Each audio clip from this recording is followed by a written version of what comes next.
तर इकडे अक्कांनी भूमी आणि आकाशची पहिली संक्रांत साजरी करण्याचा निर्णय घेतलेला असतो आणि ती खुशखबर त्यांनी आभी आणि आकाशला दिलेली असते। त्यामुळे दोघंही खूप खुश असतात। अक्कांनी आभीसाठी आणि आकाशसाठी काळे कपडे आणलेले असतात। नमस्कार मंडळी, शुभ विवाह या मालिकेच्या आजच्या भागात आज आपण बघणार आहोत। आकाशने भूमीला आगीपासून वाचवलेलं असतं, तो तिला बाहेर घेऊन येत असतो। त्याच वेळी आकाश आणि भूमीला आवाज येतो। सोमेशचा तो आवाज असतो की मला वाचवा म्हणून। आकाश एका क्षणाचाही विलंब करत नाही आणि मग सोमेशला वाचवण्यासाठी तो आता आगीमध्ये येतो। पुन्हा तो सोमेशच्या अंगावर जी रॅक पडलेली असते ती बाजूला करतो आणि सोमेशला देखील तो वाचवतो। ज्या सोमेशने भूमीचा जीव घेण्याचा प्रयत्न केलेला असतो त्याच सोमेशला माणुसकी दाखवत आकाशने आता सोमेशचा जीव वाचवलेला असतो। थोड्या वेळानंतर आकाश, भूमी आणि सोमेश तिघही आगीच्या बाहेर आलेले असतात। सोमेश आता आकाशच्या पुढे उभा राहतो आणि आकाश पुढे काय बोलावं हेच त्याला समजत नसतं। सोमेशला त्याची चूक आता चांगली समजलेली असते। आपल्यामुळे भूमीला आणि आकाशला जो काही त्रास झालेला असतो त्यामुळे खरं त्याला गिल्टी वाटत असतं। नमस्कार मंडळी, तुम्ही चॅनलवर व्हिडिओ बघता परंतु आपल्या चॅनलला तुम्ही सबस्क्राईब करत नाही।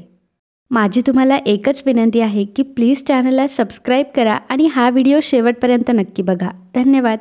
सोमेशकडे आकाशला आणि भूमीला बोलण्यासाठी खरं तर नाकच उरलेलं नसतं, त्यामुळे तो आता दोघांचीही माफी मागतो आणि तिथून निघून जातो। आकाशकडे बघत असते आणि आकाशला ती म्हणत असते की आज आकाश जर तू आला नसताना तर माझं काय झालं असतं काय माहिती। आकाश म्हणतो की मी कधी येणार नाही असं होईल का सायकल राणी, तू जिथे जिथे असणार तिथे तिथे मी येणार, पण तू मला एक प्रॉमिस कर की तू मला सोडून कुठेही कधीही जाणार नाही। भूमी म्हणते की नाही आकाश, मी तुला इथून पुढे सोडून कधीही जाणार नाही। तर आकाश विचारतो की पिंकी प्रॉमिस? त्यावर भूमी म्हणते की हो पिंकी प्रॉमिस। आकाश म्हणतो की आपण दोघं एकमेकांना सोडून कुठेही जाणार नाही कारण आपण दोघं नवरा बायको आहोत। आणि मग दोघंही आता घरी जायला निघतात। आकाश भूमीला म्हणतो की तुझं बर्थडे सरप्राईज अजूनही बाकी आहे। भूमी म्हणते की आता कुठले सरप्राईज आणि आकाश तू इथपर्यंत कसा काय पोहोचलास? आकाश म्हणतो की तुला सरप्राईज देण्यासाठीच मी इथे पोहोचलो होतो, परंतु मागच्या बाजूने आग लागल्याचं मला दिसलं आणि म्हणूनच मी इकडे आलो। आणि मग आकाश आणि भूमी दोघंही सायकलवर बसून आता घराकडे येतात। दुसऱ्या दिवशी सकाळी भूमी आकाशला म्हणत असते की आकाश चल बरं लवकर, आपल्याला ऑफिसला जायचंय आणि तुझा रुमाल कुठे? तर आकाश म्हणत असतो की माझा रुमाल कुठे आहे हे तुलाच माहित असेल, मला तर माझा रुमाल दिसतच नाही, माझं वेगळंच काहीतरी काम चाललंय। भूमी आकाशला विचारते की आकाश तुझं काय काम चाललंय मला सांग बरं। आकाशच्या हातामध्ये 2 क्लिप असतात। भूमी विचारते की आता हे क्लिप कशासाठी? तर आकाश म्हणतो की काम करत असताना केस तुला त्रास देतात आणि तुझ्या डोळ्यावर येतात, त्यामुळे तू हे केसांना लावून काम कर। भूमी म्हणते की खरंच माझा नवरा किती हुशार आहे, पण चल बरं आता आपल्याला उशीर होतोय ना, डब्बा घे आणि चल। ती आकाशला म्हणते की आकाश तू कालचा डब्बा खाल्ला नाहीस हा? आकाश म्हणतो की मला डब्बा उघडलास, मग मी पाण्यासोबतच पोळी खाल्ली। तर भूमी म्हणते की आकाश असं कोणी करतं का? पाण्यासोबत कोणी पोळी खातं का? आणि तुला रोज पोळी भाजीच खायला पाहिजे आणि डब्बा नीट उघडायचा। आकाश म्हणतो की ए सायकल राणी, असं नवऱ्यावर ओरडायचं नसतं, नवऱ्याचे लाड करायचे असतात। भूमी म्हणते की अच्छा नवऱ्याचे लाड करायचे असतात। तर त्या दोघांचं बोलणं सुरू असतं आणि तितक्यात अक्का तिथे येतात। अक्का विचारते की चालले का दोघं नवरा बायको ऑफिसला? तर भूमी म्हणते की हो अक्का,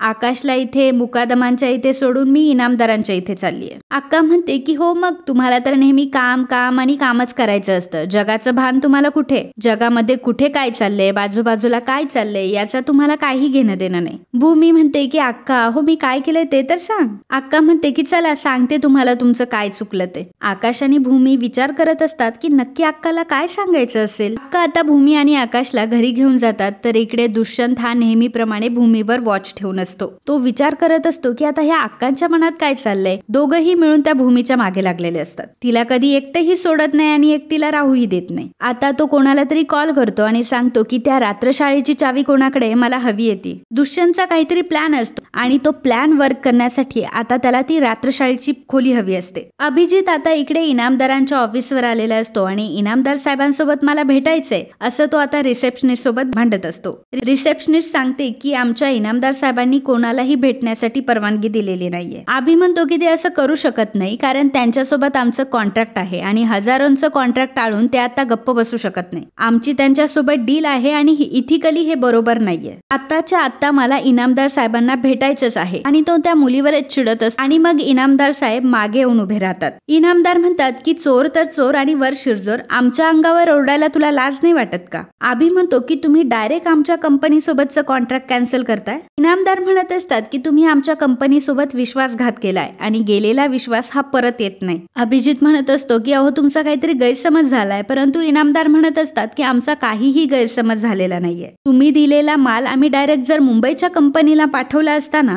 तर आता आमच्या कंपनीवर फ्रॉडची केस आली असती आणि तुमच्यामुळे आता आम्ही रस्त्यावर सुद्धा आलो असतो. ते बरं झालं की आमच्या एका एम्प्लॉईने तुमचा तो माल बघितला. अभिजित विचारतो की कोण आहेत ते एम्प्लॉई, त्यांचं नाव समजेल का मला. तेव्हा इनामदार म्हणतात की तुम्हाला आम्ही काय वेडे वाटलो का, आम्ही एवढे निरागस आहोत का त्या एम्प्लॉईचं तुम्हाला नाव सांगायला. अभिजित म्हणतो की नाही, त्या एम्प्लॉईला काहीतरी गैरसमज झाला असेल, आम्ही त्यांना समजावून सांगतो. इनामदार म्हणतात की त्या एम्प्लॉईला समजून सांगण्याचं काही कारणच नाही, कारण मी स्वतः ते बॉक्स नंतर चेक केलेत आणि तुमचा हा माल फॉल्टी आहे. त्यामुळे कंपनी सोबत आता मी कॉन्ट्रॅक्ट तोडून आत्ताच्या आता तुमचे सगळे बॉक्सेस मी तुमच्या कंपनीला परत केलेत आणि यापुढे जर असं काही करण्यात आलं ना तर मी तुम्हाला कोर्टामध्ये सुद्धा खेचेल. अभिजित आता तिथेच उभा असतो. इनामदार तिथून निघून गेलेला असतो तर एक मुलगा आलेला असतो आणि तो त्या रिसेप्शनिस्टला सांगत असतो की आपल्या कंपनीमध्ये जे 4 एम्प्लॉई नव्याने ऍड झालेत ना त्यांचे हे नाव आहेत. तो मुलगा आता तिथून निघून गेलेला असतो आणि नेमकी ही गोष्ट अभिने ऐकलेली असते. अभि आता रिसेप्शनवर जातो आणि त्या मुलीला म्हणत असतो की तुम्हाला जितका पगार भेटतो ना त्याच्या 10 पट पगार मी तुम्हाला देतो, परंतु मला फक्त ही फाईल बघू देत. तर ती मुलगी म्हणत असते की नाही, मी माझ्या कंपनी सोबत धोका नाही करू शकत. अभि तिला म्हणत असतो की तू जेवढा पैसा म्हणेल तेवढा मी तुला पैसा देतो, मला फक्त ती फाईल बघू देत. ती मुलगी नाही म्हणत असते, पण अभिजित आता तिच्या